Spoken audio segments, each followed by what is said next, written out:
Listen to me. If there was a wise man who would ever think of this, they would say in order to be superior to the man, you've got to be the man. For I am the man himself.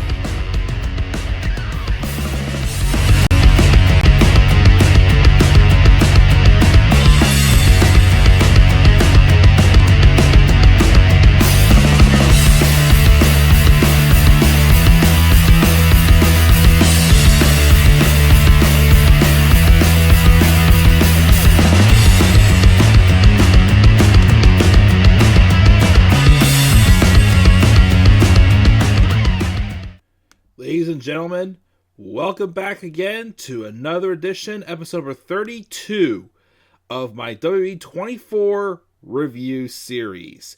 As we take a look back at another singular documentary on just one man.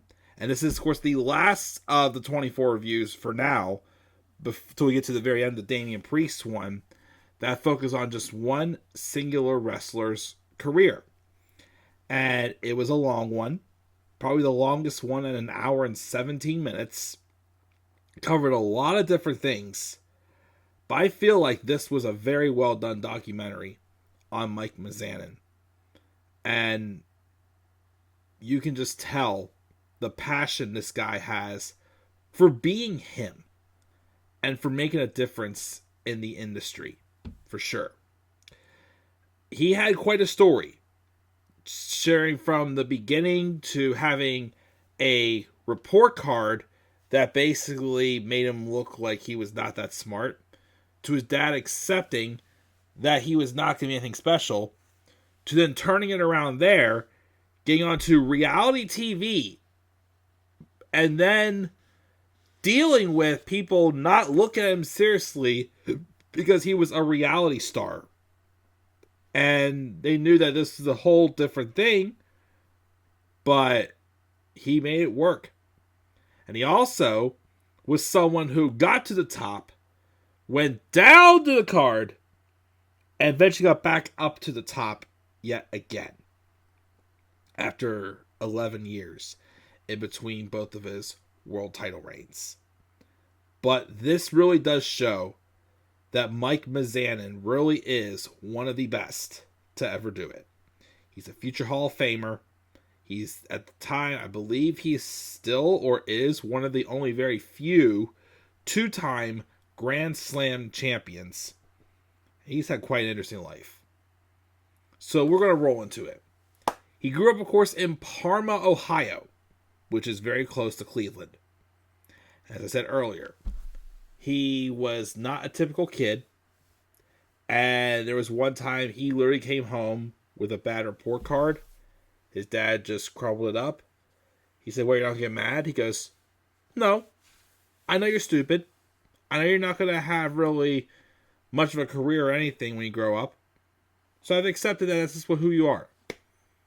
And from that day on, he just turned it around like that. He was then going to be a straight A student. He would go to college, I believe, at Miami University in Ohio. And he would drop out of college because he applied. He talked about also how growing up, he always loved the video camera. Kind of similar to how I was. I loved the video camera. I love making things, what I imagine into reality. And that's what he did. He did a bunch of goofy little videos. He always had a dream to be on TV. And he applied for a reality TV show. He got a call back. He got on the show. So he moved out to California and dropped out of college.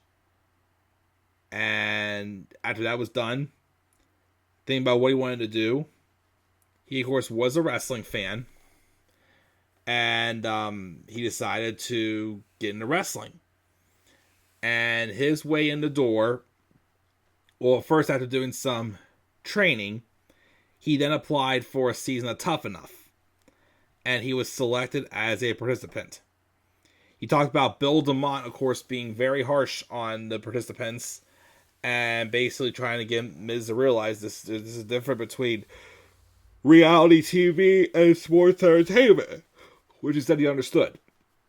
And he would go on to be runner-up in Tough Enough that season.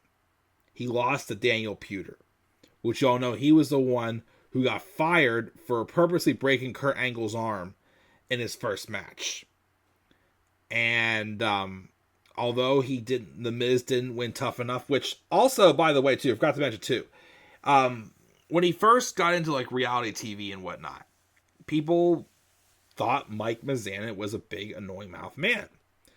So he embraced the new persona, calling himself The Miz, and people seemed to enjoy that more than just Mike Mizanin himself. So that's where the name came from. But they were still very impressed with him that they did give him a developmental contract. And he went down to developmental, which at the time was Deep South Wrestling. And he was, I didn't know this, the first ever Deep South Wrestling world champion. It wasn't long after, though, where he had his first conversation with Vince. And, being who he is, The Miz said, he wanted to be known as, like, the next Rock. Or, like, the next Austin. The next Hogan. He wanted to be something great, make an impact. Do you know who Vince McMahon compared him to? Ryan Seacrest.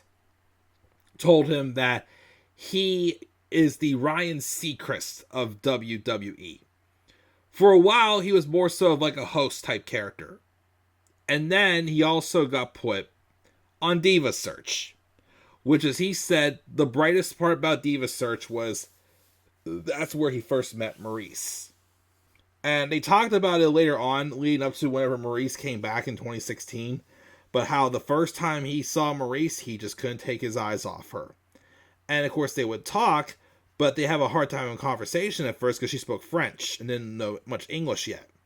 So of course, to have a good conversation with her, because he felt like she was the one person that would actually listen, he actually started to learn French himself, and then they connected. They eventually, of course, got married, and now they have 2 daughters, Monroe and Madison. But yeah, he first met her on Diva Search. And then one of the first live TV promos he would cut for Diva Search, he severely botched it. He forgot the phone number that he was supposed to mention, and he thought he was going to get fired. He went back and saw Vince, and Vince basically told him that, he gave him another shot. And said, you're going to do another promo again next week, and I know it's not going to happen again. So he was blessed to be given a second chance that he didn't think he would get. I believe he got called up in 2006, I believe it was. And he was just heavily rejected and just not very well liked. He came across as like arrogant.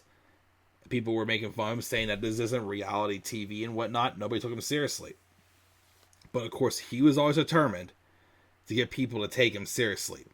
That's why he has the character with the chip on his shoulder. That's Mike Mizanin to a T. And then he, of course, there was the incident which I've looked up later, where he got banned from the locker room for 7 months because he was eating chicken and got crumbs put on someone's bag.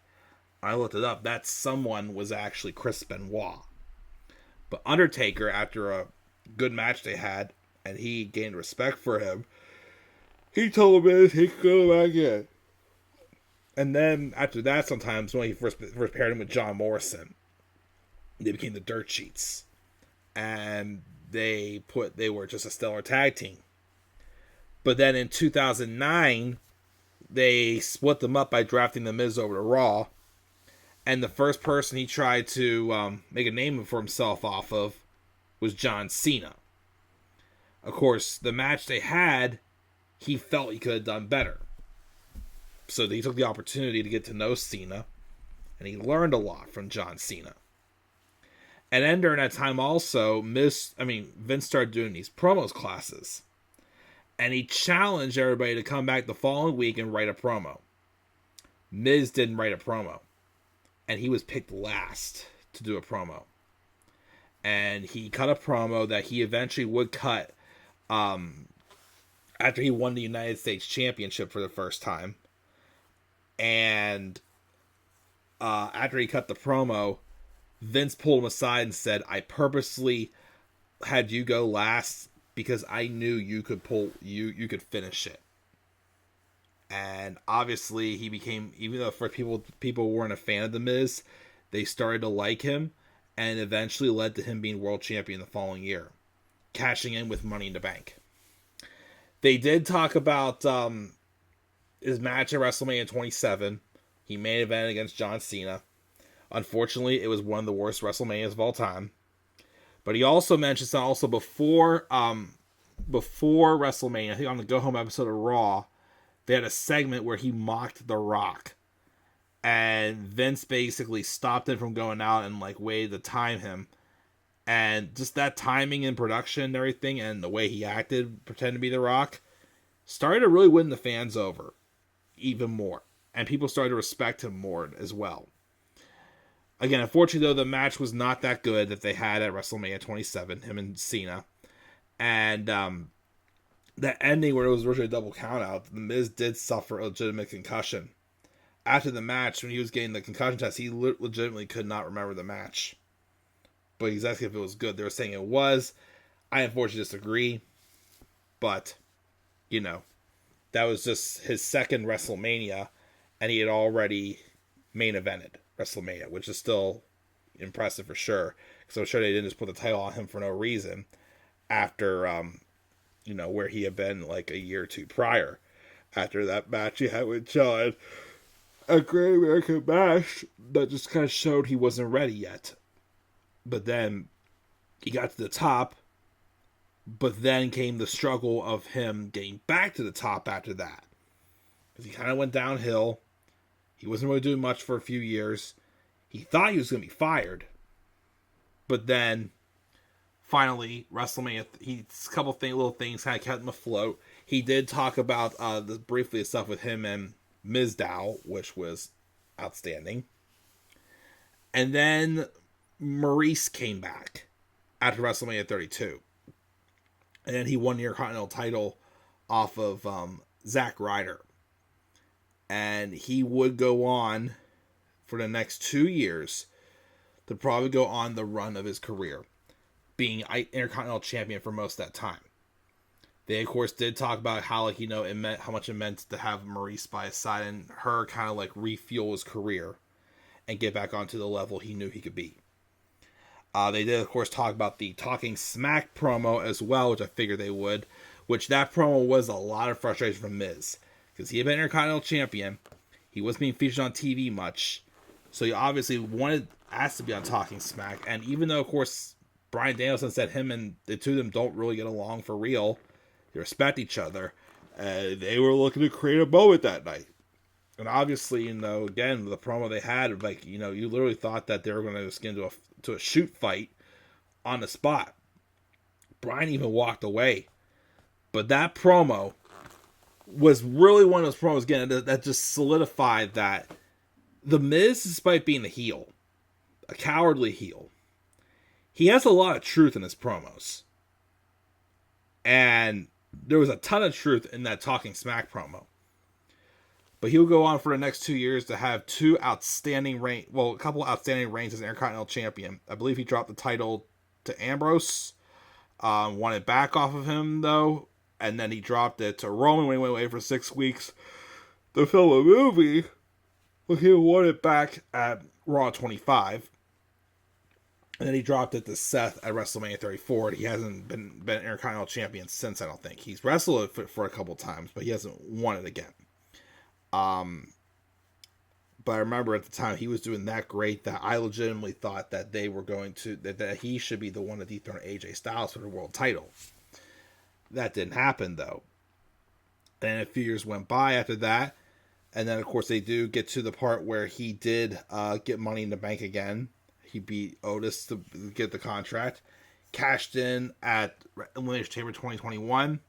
And even though, of course, it was in front of no fans, it was different this time. First off, not just an accomplishment of I dipped again after I got into the main event scene, and now I made it back to the top again. And at this time, he got a much warmer reception than he did the first time. Because the first time he was still that young guy that people didn't like, but now he's a much more respected veteran and got the respect he deserved. And it was only a 2-week reign, but he did the best he could with it. And then, of course, they talked also about the match he had with Bad Bunny, where he basically said that, obviously, he wasn't just put with the fight Bad Bunny for no reason. He was put with a purpose because he knows Vince McMahon trusted him. And, of course, even though Vince had basically threatened Damian with his career if he didn't get this over with Bad Bunny, it was still a success and one of the best matches in WrestleMania 37 for sure. And, again, Mike Mizanin is just a guy who's just himself that wanted to prove that being who he is was going to be successful. He's passionate, a lot of determination, excellent work ethic for sure. You can't tell me there's a guy who works harder than Mike Mizanin. And I thought this documentary well solidified that. His back and forth, he refused to change who he was. He was just, him straight through. Whether he was getting kicked out of a locker room for eating chicken, or even when he wasn't winning the world title when fans, were getting behind him to do so. No, again, I think he proved his worth. He's earned the respect that he's deserved. He for sure is a Hall of Famer as well. So, I really enjoyed this documentary. Again, it was the first time I'd seen it, but it was really good. And yeah, we don't have too many left. We have 1, 2, 3, 4, 5 left. We have the 2 WrestleMania 37 ones, Rumble 2022, WrestleMania 38, and the Damian Priest one. And then we'll be done with this 24 review series until they come out with more. That's my thoughts, guys, on the Miz's 24 special. What are your guys' thoughts on the Miz's 24 special as well? If you guys' thoughts down in the comment section below. Be sure also, as always, to slap a like on the video and subscribe for more content on my channel. Follow me on Twitter as well, The Club of the Man 93. You can also follow me on Instagram, The Club of the Man 1993. Until then, guys, I'm checking out. I'll catch y'all later. Have a great rest of your night, and do not forget, in order to be superior to the man, you've got to be the man. For I am the man himself. And that is not just an opinion, my friends. That is a fact of life. Yeah! And it also is awesome!